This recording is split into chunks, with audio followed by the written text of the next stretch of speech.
গরমের দিন, মাঠে রোদের তাপে সবকিছু ঝলসে যাচ্ছে। একদল পিঁপড়া সারাদিন ধরে খাবার সংগ্রহে ব্যস্ত।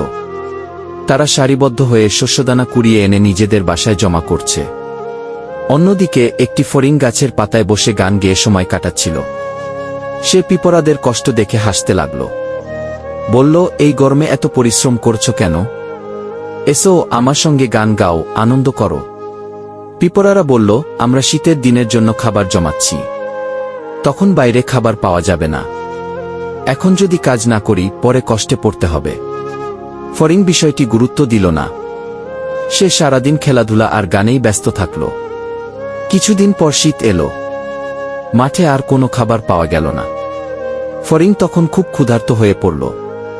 সে খাবারের আশায় পিঁপড়াদের কাছে গেল। কাঁপতে কাঁপতে বলল, বন্ধুরা, একটু খাবার দাও, খুব কষ্টে আছি। পিঁপড়ারা দুঃখিত হয়ে বলল, আমরা তো আমাদের পরিশ্রমের ফলে টিকে আছি।